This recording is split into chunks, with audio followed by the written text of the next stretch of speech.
After years of relationship, my husband wants to end things with me just because of a dumb joke.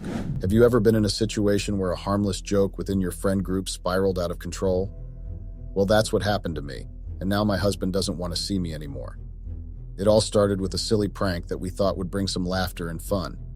But as the joke escalated, it crossed a line that we never intended to cross. Some things are better left as they are because you actually don't know the outcome of them. It's so sad that I chose to do a childish and careless act just to make my husband jealous. You know the phrase that says, "Let bygones be bygones"? I should have used it. My husband, who was not part of the prank, felt deeply hurt and betrayed by my involvement. Despite my apologies and attempts to make things right, he refuses to even talk to me. It's a painful reminder of how a thoughtless action can have serious consequences on our relationships. I never imagined that a simple joke could lead to such a rift between us. Now, I'm left grappling with the aftermath and trying to repair the damage that has been done. I had never thought that one day I would find myself being one of my alpha husband's brutal revenge. You know, when you are too carefree, you end up doing things that would ruin your life and the second party's life. I didn't know what I was doing. I thought I was just having fun, but I guess the fun had me instead. A very small mistake took me back to the hellhole I thought I had left. I regret the day I made that mistake. I thought my husband was not going to find out. We were playing a game, you know. Just having fun with a couple of friends at a party, not knowing that what I had thought was a game was actually cheating. The worst part was the fact that I had to realize it the hard way. I was fooled by my friends and did things that I had thought were harmless and fun only for it to ruin my life. I know someone who once had the same experience or had gone through the same situation that I was facing. How did you pick up the broken pieces and fix things regarding this situation? I know that my husband is a very sensitive person and he doesn't like stupid jokes, but still I went ahead with it. I really thought we were all just having fun only for him to take the joke personally and react in a cruel way. I really regret even starting with the prank game because now it has put me in a very tough situation and it took away the love of my life. Till today, I still don't know how to make John understand that it wasn't my intention to hurt his feelings and try to fix things between us. So I was married to John Johnson, male 33. I, female 33. First met him at the Cheesecake Factory in Dubai. I had gone there because I was craving for some cheesecake. The Cheesecake Factory is my favorite spot, but that day I don't know what had happened to the bakers because I got a very unpleasant cheesecake and it was a bummer for me. So I asked to speak to the manager because the cake tasted like it was made 5 days ago. As I was busy arguing with the employee, John came and offered to help me. I told John my complaint and he kindly took my complaint seriously and told the employees to fix the issue. I don't know if I would say that it was my lucky day at that time, but everything was just going smoothly because they even gave me a free cheesecake. John asked for my number so that he would make it up to me for the inconvenience caused. I told him that he didn't have it, but the guy assisted, so I gave him my number. 3 days later, he gave me a call and asked for us to meet at some restaurant in Barsha Heights. I wasn't sure if I should agree or reject the request, but I ended up agreeing anyway. So we met and we actually clicked, you know. Our souls clicked and we talked like we were getting to know each other. He then said that he is actually the owner of the Cheesecake Factory. I really liked the way he was humble and handled my matter as a priority when I had an issue with the employee and a cheesecake. We started getting along, communicating more via social media, especially on WhatsApp. He was a very good advisor. He was very smart, charming, and all that. I really liked the guy the first time we had spent time together. Was it too early for me to catch feelings for the guy? I mean, is there a time frame that was put to fall for a person? I didn't know how I would confess my feelings for the guy, so I decided to just go with the friendship flow, even though it wasn't really easy having to always chat with this person, and sometimes going out with him while knowing that you have deep love feelings for the man. Our friendship got stronger each day as much as I had a huge crush on him, but I had closed my crush to a small cage. At least we were friends and we were spending more time together. I was not used to Dubai, so he would take me to different places to visit, different ice cream shops. There was this weekend when he came to my aunt's house and asked me to accompany him somewhere. I didn't ask much, so I went with him, only to find out that we were going to Jumeirah Beach Residence, which was 35 minutes drive away from Barsha Heights. We were friends for like 6 months until I couldn't hold myself any longer. So I confessed my feelings to John, and to my surprise, he was actually surprised by the bomb that I had just dropped. I won't lie and say I wasn't nervous when I was confessing my undying love to John because I'm scared. We went quiet for a few moments then, when my mind and heart had given up on thinking that maybe he would accept my proposal. But little did I know that the guy was actually digesting what I had told him. So we actually kissed and I just froze, like I couldn't believe it. So that's when our relationship started. I was not regretting ever confessing my love for John. I mean, he was a very good partner to me. I couldn't ask for any other partner except for him. Yes, we had our fair share of ups and downs, but we had managed to break through everything. John was a God-fearing man and I wasn't, but we respected each other's beliefs and religions. We supported each other, and we decided that we wanted to actually grow old together through thick and thin, even through darkness and light. I loved John with every being in me, and I still love him even now, which is surprising after the damage that he had caused in my life. After a year of getting to know each other, he decided that he wanted to grow old with me. So he proposed in front of our families and friends. I was just the happiest woman alive, and everything was just going smoothly. John did everything for me. We got married 3 months after he had proposed. He made me an honest woman. Even though our marriage didn't last for long, memories of my relationship with John will always remain constant. We had our share of bad and good times. We really loved each other. That's what I know for sure. The following year, he proposed to me, and obviously I said yes. I mean, I saw the love of my life in him. Even though he was a bit insecure, maybe not a bit, but I loved him so much. I didn't see myself with anyone else other than him. He was my ride or die, my joy and happiness. I fell hard for him every day, not knowing that my small, stupid mistakes would cost me everything, including my love. Was it being naive or being forward? We got married after 6 months. Well, we didn't want to rush things, so we took our own sweet time to plan for our perfect wedding. I had moved out of my aunt's house after he proposed. We were living happily ever after. You know when you feel that she is the one, and you don't want anything to get in between you, which was how I felt. He was everything and more, not knowing that he would become my downfall someday. A year later, I fell pregnant. Our lives were great. I was so happy that I was going to be a mom. Not just being a mom, but the fact that I was going to have a child with the person I loved so much. 9 months later, I gave birth to a very adorable baby girl. She looked so much like my husband, and I loved her so much. She was and still is the best gift God has given me. A year later, I had asked my aunt to come over to my marital home with her husband because I had planned a surprise retirement and welcome back party for him since he was no longer going to be working overseas but coming back home. I wanted to appreciate him while he was still alive. That man had done so much for me. He was the best uncle-father I had ever had. Both Uncle John and my aunt deserved to get their roses while still alive. During that year, John had started acting really strange. He was no longer spending time with me, but he would take our daughter only and saying it was a daughter and daddy bonding session. That was actually a very lame excuse because even at home things were no longer fun. It was like we were forcing things even though our conversations were no longer fun and full of happiness. I had thought he was cheating because one day I had confronted him about his sudden behavior, and he looked at me like I had grown horns or I was crazy. So I decided to check his gadgets. Maybe he was using them, but I found nothing. I knew and felt that he was hiding something from me, but I couldn't get myself to think that whatever he was hiding was actually about me. One summer evening, I was preparing for my uncle's retirement/welcome home party. I had told John that I would be hosting a party for my uncle, so I needed him to be there to help me. That day, he had promised me that he would be home early, but he didn't keep his promise. I mean, why was I surprised? Because he had been absent for a few days. He would go to work very early in the morning and come back late when our daughter would have even gone to sleep. When I asked him about it, he would say he was caught up at work. I couldn't shake off the nagging feeling that told me that something was off. I kept wondering why John was so distant and absent lately. Yes, I found out that he was not cheating, but there was something that had made him too busy for his wife, because even our intimate moments were no longer the same. It was like he was doing it to satisfy himself more than the both of us. I wanted to find out what his problem was, but I just didn't know where to start. I had thought I knew John, but his behavior showed me that I didn't know him at all. So as the guests were arriving for my uncle's party, my uncle and his wife came, but I noticed that my uncle was a bit off as he tried pretending to be happy. I asked him on the side to speak with him, so I asked him what was going on. I had thought he was sick or something, but that was not the case. He had recently opened his coffee shop with the money he had gotten when it was his last day overseas.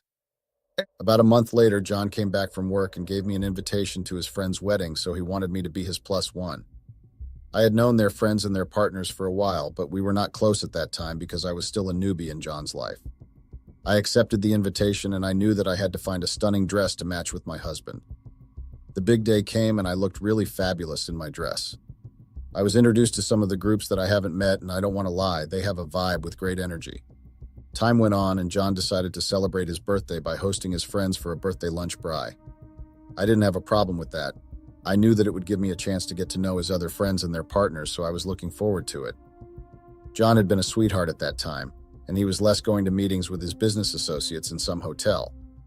As much I had wanted to spend time with John on his birthday, but the braai idea was not a bad one. His birthday came, the friends came, and we were having so much fun. Conversations were flowing. We stayed together until very late, but we were enjoying everyone's company.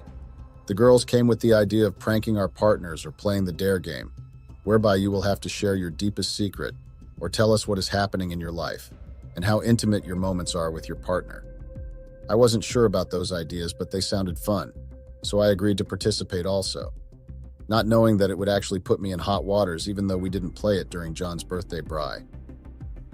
2 weeks later, a married couple who are John's friends invited us to their 10th year anniversary. I was so happy for them, I had wished that I would also get to 10 years of marriage with John, but I didn't know that it would actually end on a 3rd year of marriage. We honored the invite and made sure to look the part and match the theme. Frank, male 36, and Christina, female 34, the married couple, were what we call a match made in heaven. Their love was so precious and pure. I just loved how they loved each other and did everything together. It all began innocently enough, as these things often do. Our friend group had always been known for our playful banter and lighthearted pranks. But little did I know that one careless joke would unravel everything I held dear. It was a typical Friday evening, and we were gathered at our usual spot, Frank's backyard, sipping beers and swapping stories. As the laughter flowed freely, someone brought up the topic of superstitions. That's when it happened, the catalyst for the chaos that followed. In a moment of sheer spontaneity, I blurted out a ridiculous idea. Wouldn't it be hilarious if we staged a fake breakup between me and John just to mess with everyone? I chuckled, thinking it would be nothing more than a fleeting moment of amusement. But the idea caught fire among our group. Before I knew it, we were all huddled together, brainstorming ways to make the fake breakup seem authentic. We planned every detail meticulously, from dramatic social media posts to tearful phone calls to friends. After the whole thing, Christina reminded us of the games that we had planned to play when we were at my house during John's braai. The first dare came to me, and I was dared to tell John a serious joke stating where he is lacking. I knew that was a tough one, but I had to play it, In my mind, I was just telling myself that it's just a game and nothing was going to happen, so I should participate. I blurted out that I was no longer enjoying our intimate moments because he is always tired and sometimes busy, so I was thinking of seeking intimacy outside our marriage. The following week, we put our plan into action. I pretended to be distraught, posting cryptic messages on social media about heartbreak and betrayal.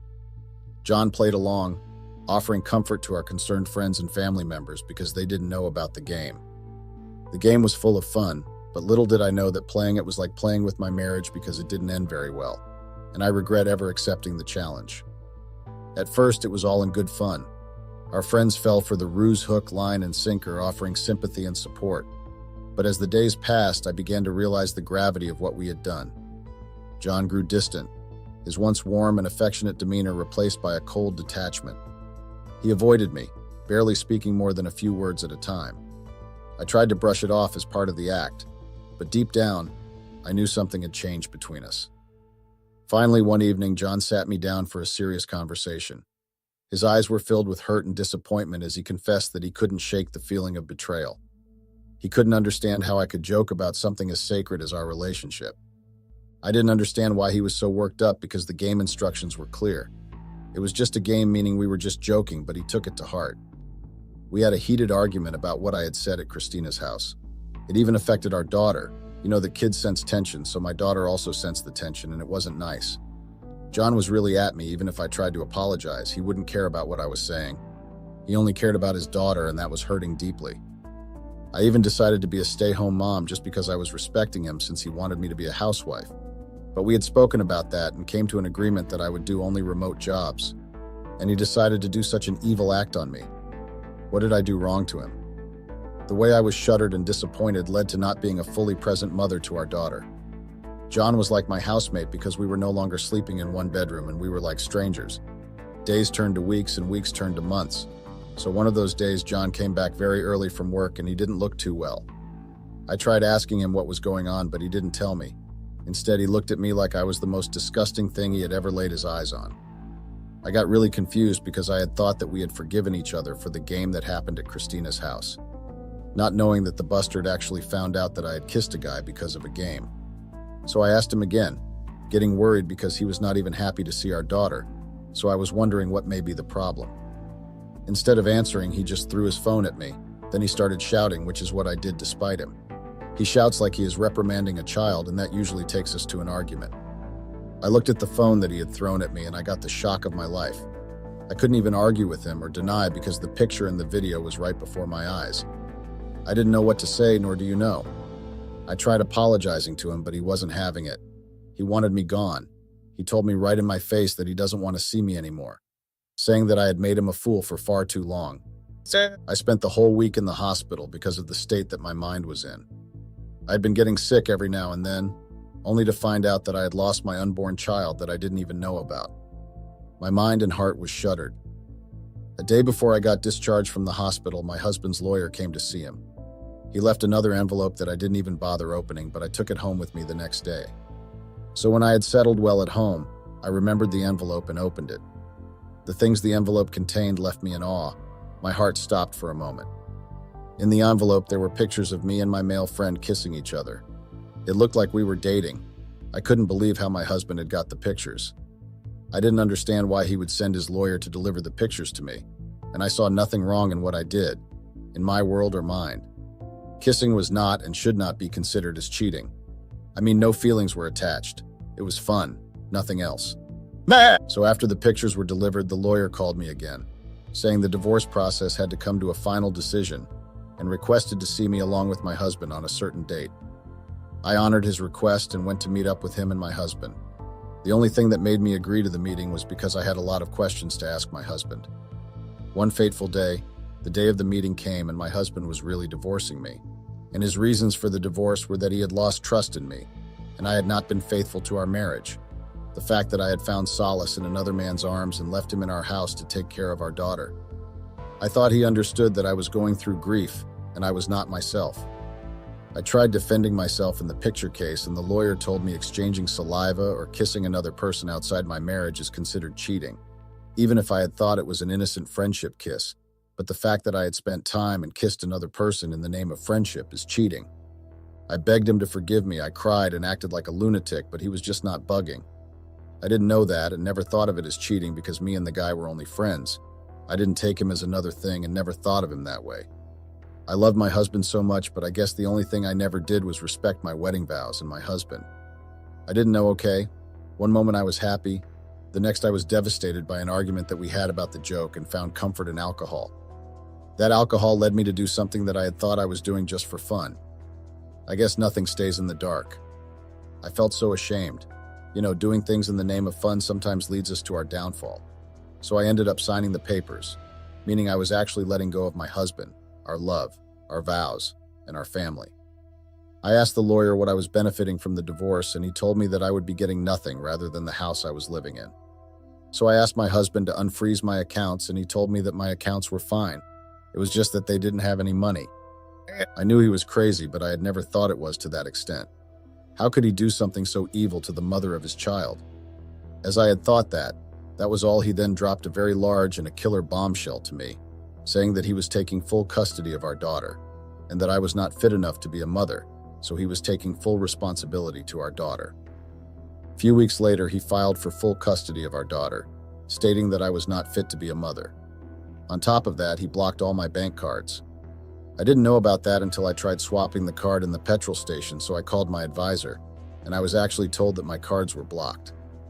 When I got home, I found out that he had actually taken my clothes and threw them outside. The doors were locked and changed, meaning I no longer had access to the house anymore. Mind you, that time I didn't have gas in my car, so I didn't know how I was going to get home from Dammock Hill. My ex-husband was evil and psychopathic. The signs were there, but I didn't pay any attention to them.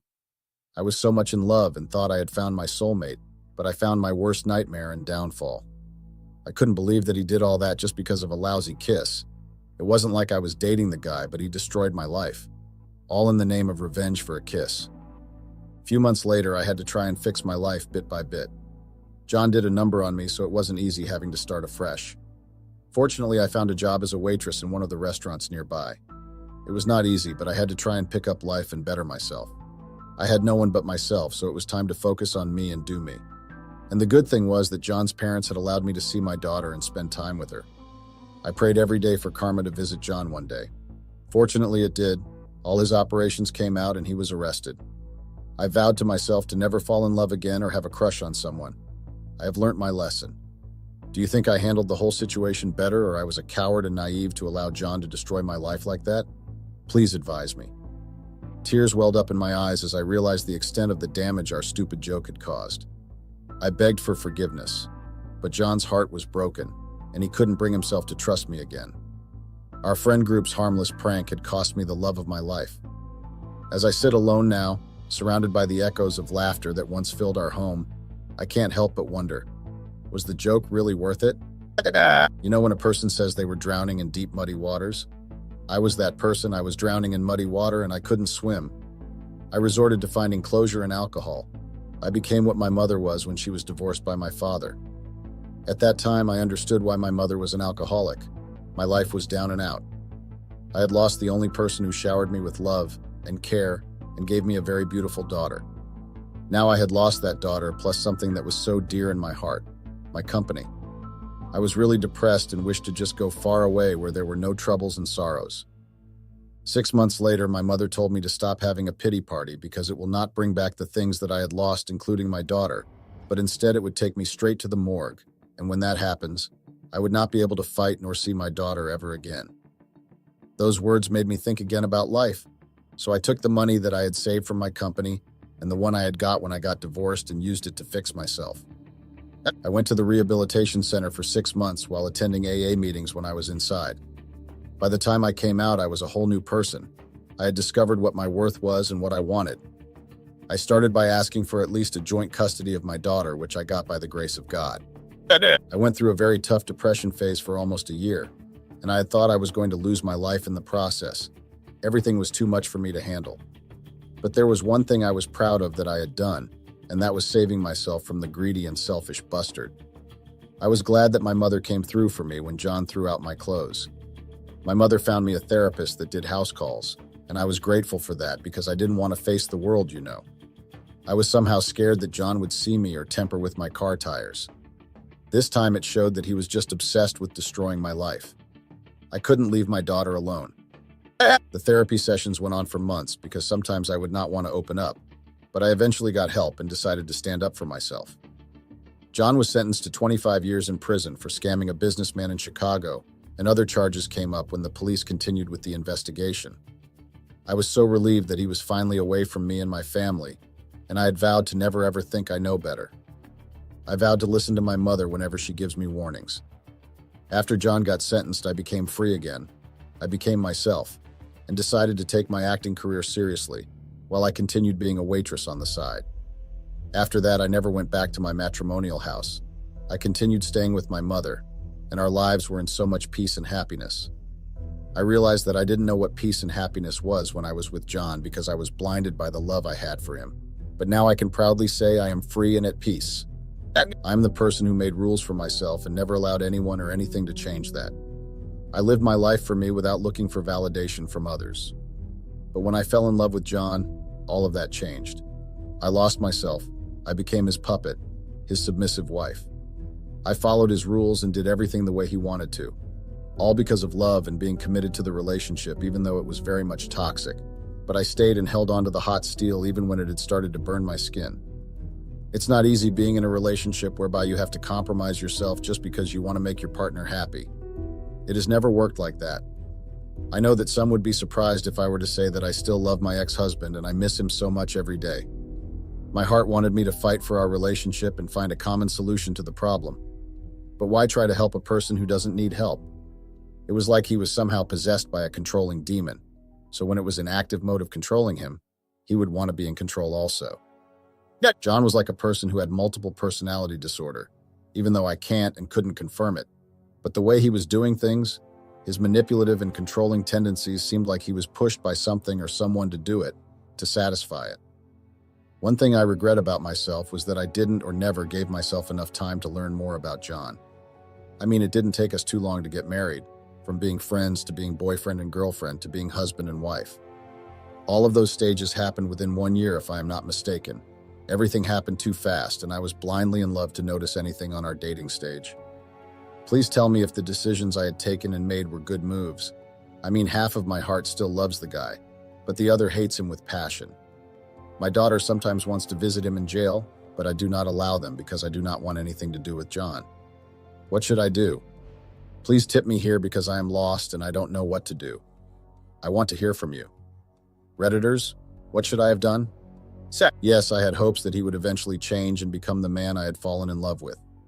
I thought he would eventually realize that he was the one with the problem and try to change it with me on his side, supporting him as his wife.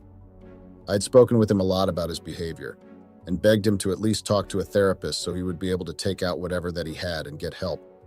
Instead, he would just brush everything off and dismiss my opinion like it was nothing. Though according to my own knowledge and perspective, I don't know what I was doing. I would say it was being ungrateful and not being able to be patient with my husband. I wish things were done differently. Yes, it's too late. But I regret every stupid decision that I had made. Now I have lost everything, and there is really no one to blame but myself. I don't know how I can fix all of this and get forgiveness for myself.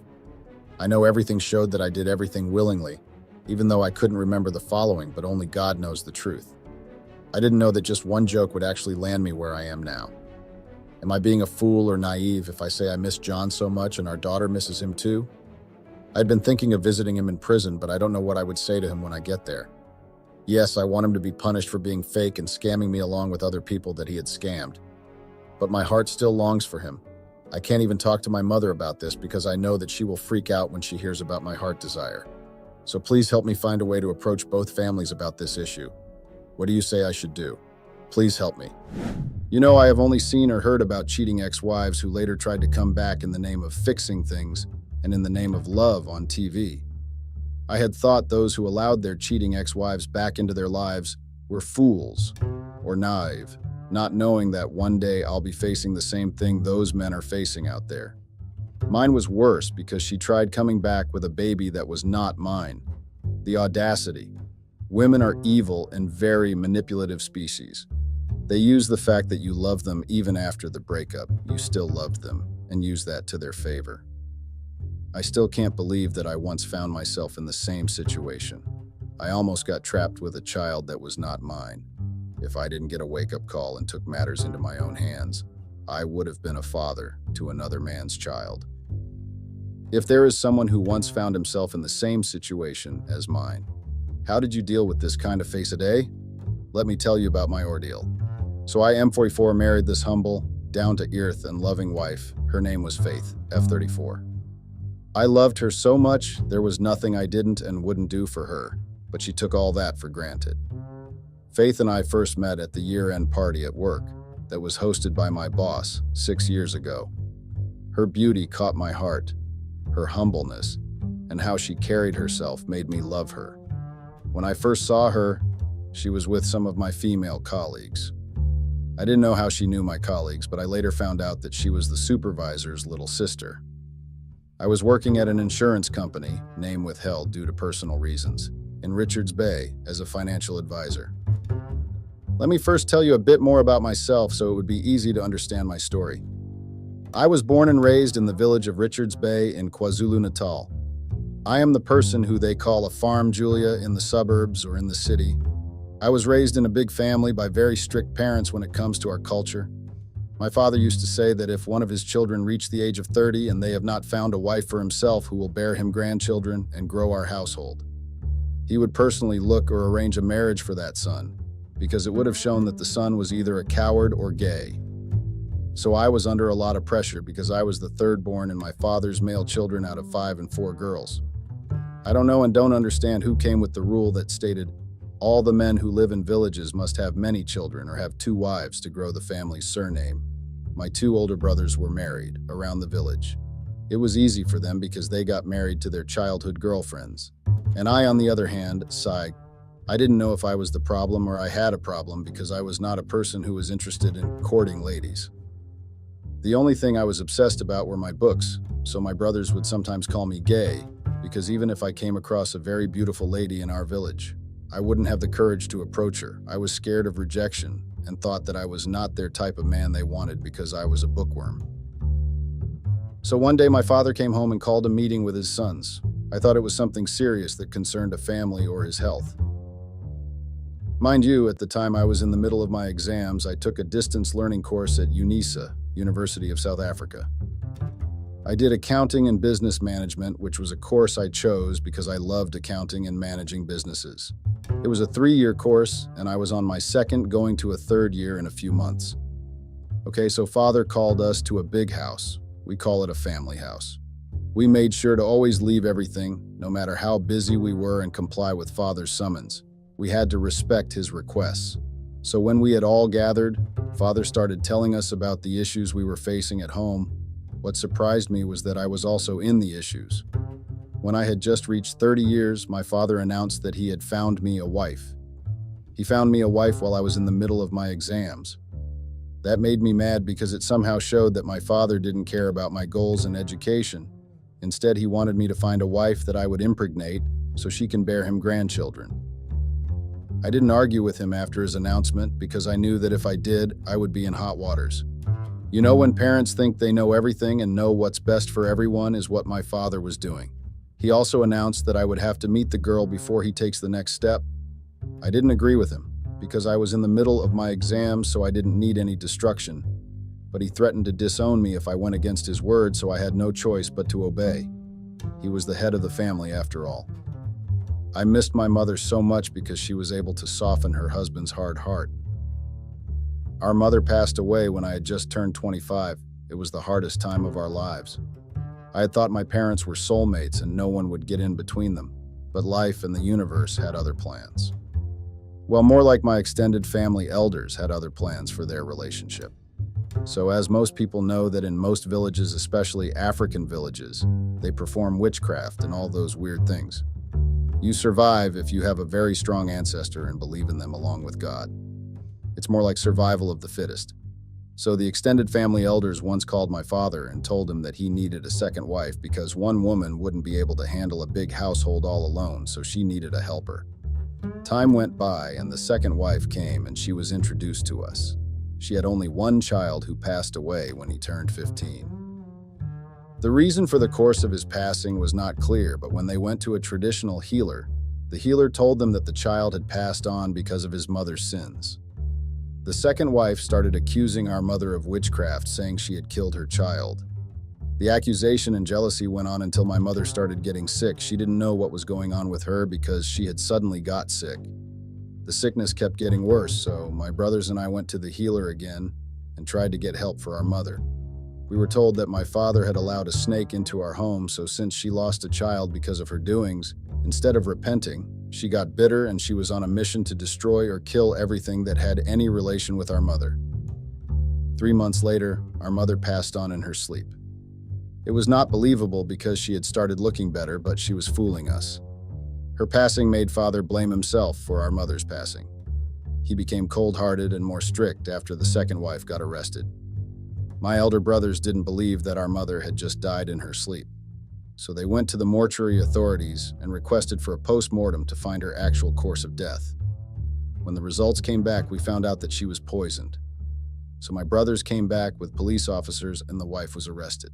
I have never been so infuriated like that in my life. I was angry and wanted the second wife's blood. Jail was going to be too soft for her. She deserved a serious punishment. A few days later, my father organized a meeting with this girl.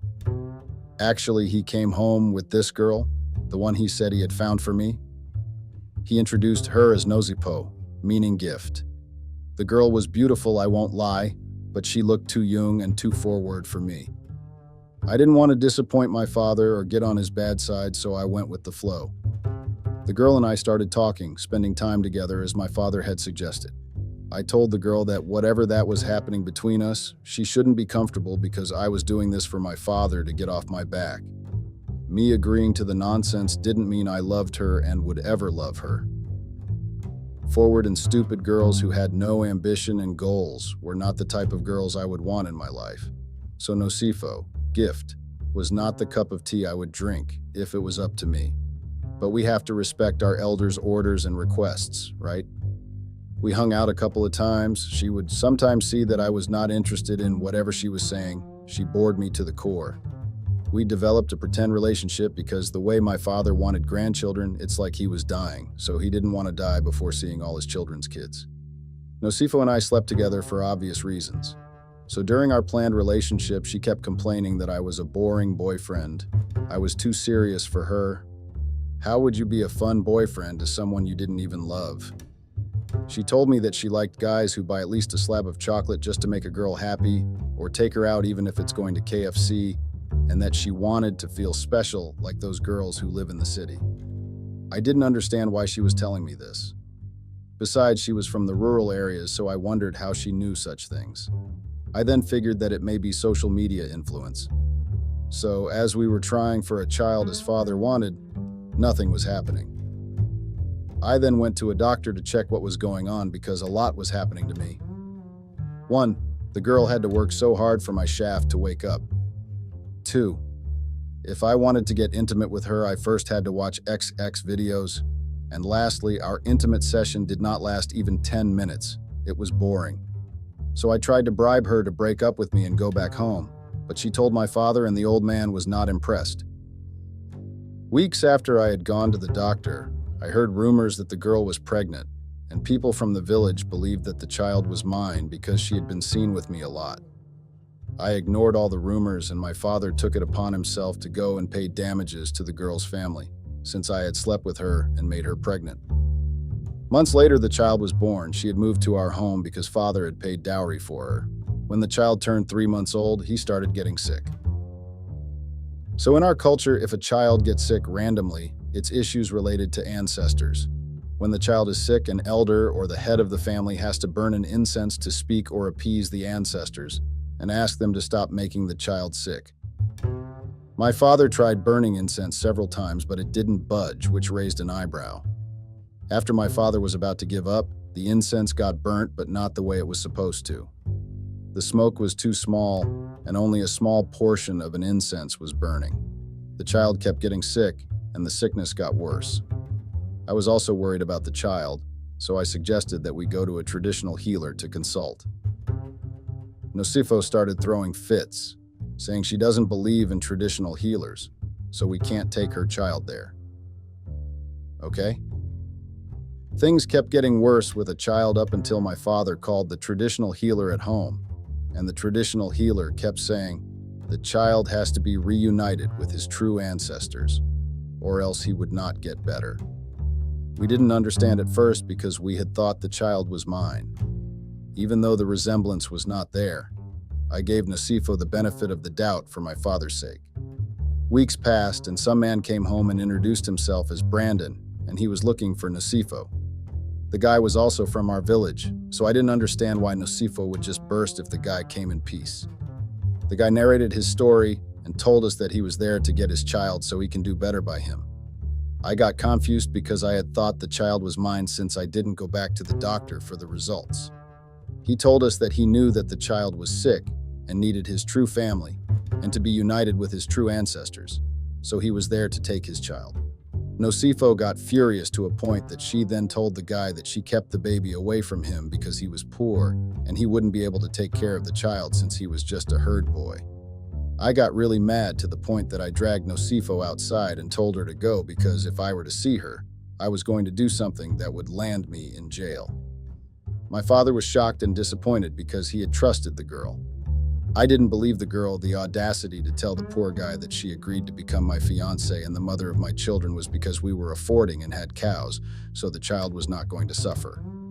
Meaning, she had fooled my father to secure the bag. Gold diggers. You know, in rural areas, if you have livestock, you are considered as a rich man or rich family. So at home we had that, and it came as a shock to my father that the girl he liked for me and was ready to pay for her bridal price was a scammer. What she did was a scam, but I knew it the way she was carrying herself. She was not the saint my father thought she was. So my father, along with my uncles, went back to her home to ask back the damage and dowry money because the girl they had thought was a good girl for me turned out to be a gold digger and ended up putting an innocent child's life in jeopardy just because she wanted to secure the bag. Since I kept my focus on books as I was going to graduate later that year, Then I would move to the city and look for a job. After some time I graduated, I wished my mother was there, but then again the universe and God had spoken, but at least Father was there, and he was the proudest father. A few months later, I found a job at an insurance company. At that time, I was going to be just an intern, which was a great stepping stone for me because here in South Africa, you stay at home for years looking for a job with your qualifications. And most of the time, you need connections to get a job. So I thanked God and my ancestors for opening doors for me a few months after I had graduated. A year later, I was given a permanent position, and I couldn't be happier. I loved my job very much. That time, things were going very well on my side. Even at home, Father had stopped pestering me about getting a wife. With the stipend I got from being an intern, I managed to get myself a small apartment because traveling from the city to the villages every day was not going to work since it was too far. Time went by and we were going to close for the festive season holidays. So the CEO of the company had hosted an annual year-end closing party for the staff. The previous year I didn't attend it because I had gone home early. One of my brothers had hosted a ceremony. The party went well, it had a lot of vibe, but my eyes were glued to this one lady. The man who was my supervisor when I was an intern came to where I was and introduced her as Faith, his sister. Faith was a very beautiful woman. No scratch that, she was gorgeous, and the goddess. She had a very nice body, always smiling, shy and humble. Well, I thought she was humble. Her brother left us and we started talking. She was smart too. She had brains and big dreams. That's what I loved most about her. A woman with vision and ambition. She was a lady of class. You would see the way she was carrying herself, the things she wore. She respected and loved herself. So that night we chatted. I was having fun with her up until we heard the CEO delivering his appreciation speech. That was when we realized that the time had flown and we had to go our separate ways. I didn't want to look forward and ask for her number. I mean, as much as she had all the qualities I needed and wanted in a woman, but I couldn't bring myself to ask for her number. Well, more especially after what I had done, even though I didn't love her or caught my heart like how Faith did. But she still took me for a fool, which made me not fully trust women. Instead, she asked for mine, saying we should hang out since she didn't have friends and she liked my company. I gave it to her, not knowing that I was setting myself on a trap, but what would have I done? A week later, she texted me and asked where I was. She was bored. Unfortunately, I was home with my family because we had all agreed that, as much as some of us were working in the city, we had to make sure that during December holidays or any holidays, we would spend them home as a family. So I couldn't leave my family and attend to Faith's needs. We then decided to just chat on WhatsApp. From then, we started talking, from chatting on WhatsApp to calling each other every morning and every night. We became good friends. When I went back to the city, we started going out, in the name of getting to know each other. She then introduced me to different restaurants that I didn't know about in the city. I mean, the only thing I came to the city for was work. So I didn't know much about any fancy restaurants except McDonald's or KFC and retail stores where I bought groceries. Faith loved trying new things. She was adventurous, whereas I was just a village who was obsessed with books and numbers. She taught me a lot that I didn't know about, introduced me to new things like going out, not to clubs, but visiting different places that had fun activities like hiking, mountain climbing, etc. We became very good friends. I appreciated every time I had spent with her. She taught me a lot that I didn't know about. Our friendship was really amazing. It went on until the day she came to my apartment. She had complained of being bored. She was still living with her parents. She was working as a travel agent at Richards Bay Airport, which explained why she was an adventurous person. Okay, so she came to my apartment, we just chilled, talked about random things, played board games until we decided to just watch something on Showmax. She loved watching reality shows like The Real Housewives. She was a huge fan of the Housewives. She would even tell me the kind of husband she would want to spend her life with. Her dream was to be a housewife and be taken care of by her husband. From watching her reality shows, I opted to change to Netflix. She chose romantic comedy movies, which we didn't even finish because we were busy talking during the movie. She surprised me when she kissed me and told me that she had always wanted to taste my lips. Mind you, I had also been controlling myself every time when I was with her. She was a temptation. So when she kissed me, my heart started having palpitations. I decided to go with the flow. I was happy that I had finally kissed the person I had been fantasizing about. She had soft and welcoming lips. When things were about to escalate, I stopped it before we got too far. Time went by. We became what we call friends with benefits. We would satisfy each other whenever we could. I don't know if I was the one or she was the one who caught feelings, but I believe I was. I couldn't continue with the no strings attached or friends with benefits thing, so I told her what I felt. And to my surprise, she said that she felt the same way. I had come to terms that not all women were the same. The time I had spent with Faith made me trust her. Not fully, but I did trust her. I was a free-spirited person when I was with her. I felt alive, you know. It's like she was a missing part in my life. She was that missing chapter in a book. Since both of us had developed strong feelings for each other, our relationship got promoted from being friends to friends, with benefits, to an actual couple's relationships. Our relationship was a bliss. We supported and loved each other. After 2 months of dating, she told her brother, my supervisor, about us because she didn't want any awkward vibes between us when he found out. Her words, not mine. The brother obviously gave me a tough time, but eventually accepted the relationship. Time passed, and I told my father that I had found a woman and I saw a future with her.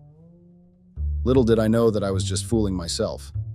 My father was happy at the fact that I had finally found myself a woman after the one he had found for me, who turned out to be a gold digger. So during Easter holidays, I had invited Faith to meet my family, which she gladly accepted. I was somehow nervous about how she would view my background. Not my home, but the village, because she was a girl from the suburbs. When she came home, I first introduced her to my brothers and sisters.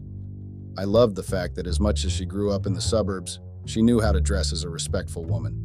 She respected occasions and made sure to wear respectfully. My brothers didn't trust her. I understood their fears, but they had no choice but to accept her as the woman in my life. I mean, father wanted grandchildren from all his children, right? So I had found the right person for that, but we were going to adopt since the doctor said I was infertile. 6 months passed. I asked my father to gather the uncles because I wanted them to represent me to the Smith family. In our culture, if you want to take a woman, you have to pay and introduce yourself to the family of your woman. Luckily, they were not too much of suburb people, as Faith's mother was a Zulu woman who knew and respected tradition, but she got married to a Smith family, then she moved to the suburbs. My father and the uncles, along with my 2 elder brothers, went to the Smith family to negotiate on my behalf and introduce myself to my in-laws. Faith's father knew a little about the Zulu tradition, so he had asked Faith's uncles from her mother's side of the family to help him during the negotiations. One thing I knew was that I couldn't wait for my wife. She showed me all the qualities of a good wife. I had hoped that she would be different from the one my father had chosen for me. Another couple of months passed. Everything that needed to be done traditionally was sorted. The only thing that had left was the white wedding. I couldn't be happier. You know, I was with the woman who matched all the qualities I needed in a woman. She made me happy and complete as a man. I just don't understand what has gone wrong. I worked very hard at work, took extra shifts so that I could raise enough money for our wedding and our surprise honeymoon. I had planned to take her to Belito for our honeymoon. I had heard that Belito was a great holiday place, especially for newlyweds. So I made sure to put every cent I got in savings because I didn't want her to contribute a huge portion of money to our wedding. I mean, I was her man, right? So it was my right and responsibility to provide for her. Time went on very fast to a point that our wedding day was approaching. I was happy. We were happy because the day we had been waiting for had finally come.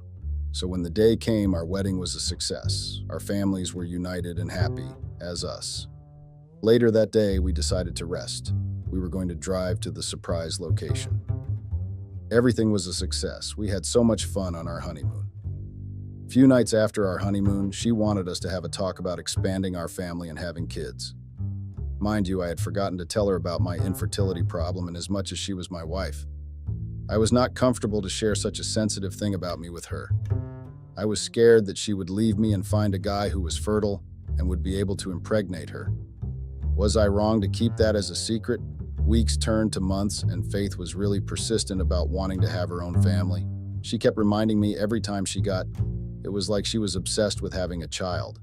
I don't know if she was obsessed with having a child with me, or she just wanted a child that would call her mom. Unfortunately, I couldn't grant her wishes and give her what she wanted. There was this day when she came back from work. Chuckles. I couldn't believe what she did or said. So she came back from work. That day I was not working, I had got a day off. She told me that she had removed her contraceptive preventing implant. Mind you, I didn't even know that she got an implant.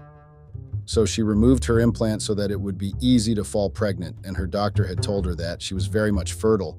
So in order for her to fall pregnant fast, she had to take some supplements and check her ovulation dates, which would be a great time to try for a child since her eggs would be active.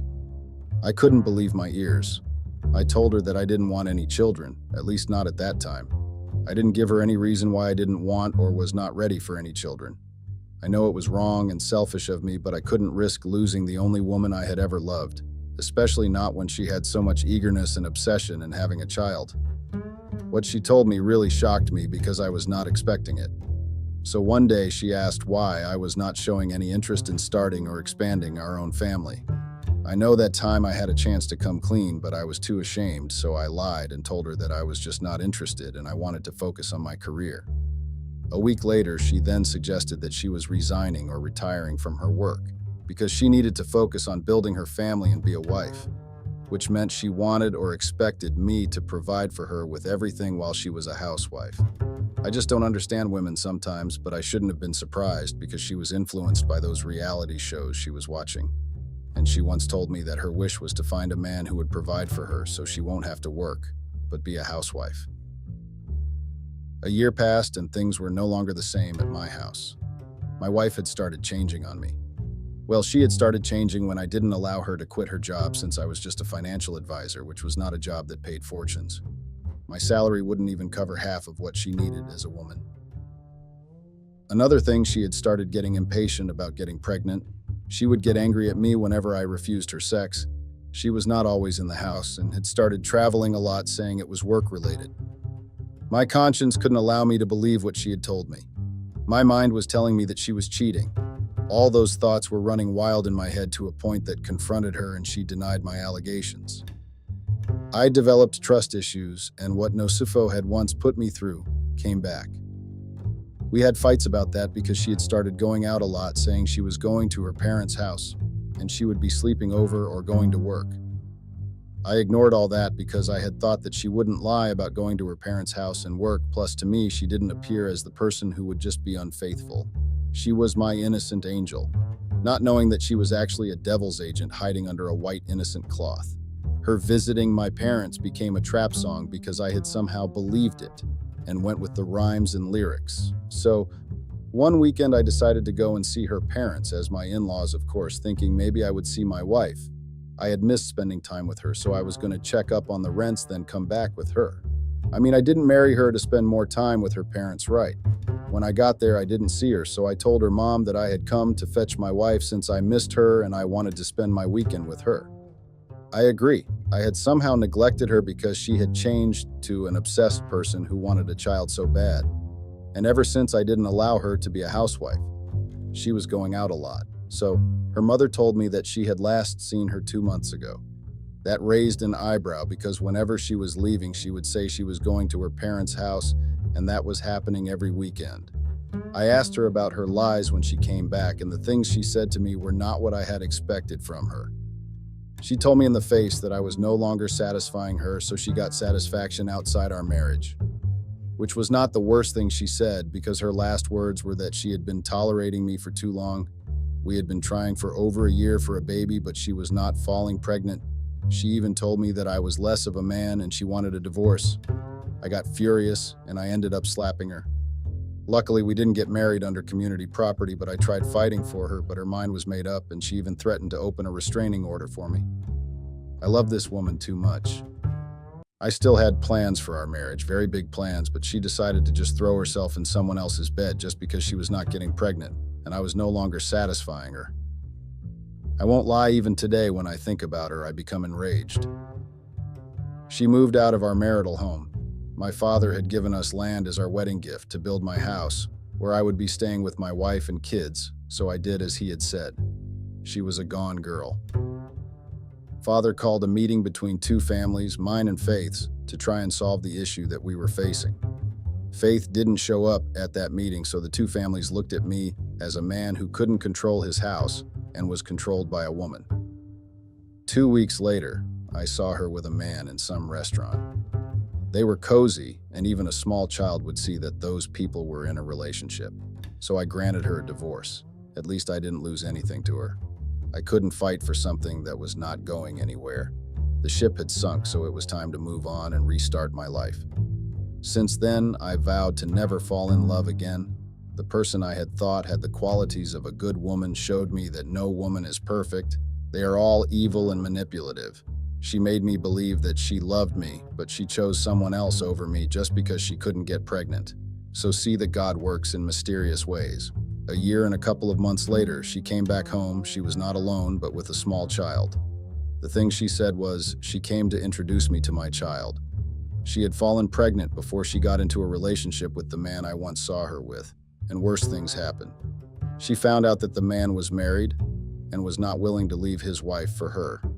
I just told her that she should go back to that man and introduce the baby to him because the baby looked nothing like me or any of my family members. When she refused to go, I called her parents and brother and asked them to come and fetch her. Then I told her that there was no way the baby was mine because I was infertile. Then I showed her the papers from the doctor. She couldn't believe it, so I asked her to never contact me again or set foot in my house because I would murder her if I ever see her again. That day I decided to be calm and not do the unthinkable to her. Later on, her parents and brother came and fetched her. I was so disappointed and angry at myself for investing all my love to someone who would do the same thing the person I didn't even love once did to me. Fear woman, how do you think I should have dealt with the situation? I need some advice.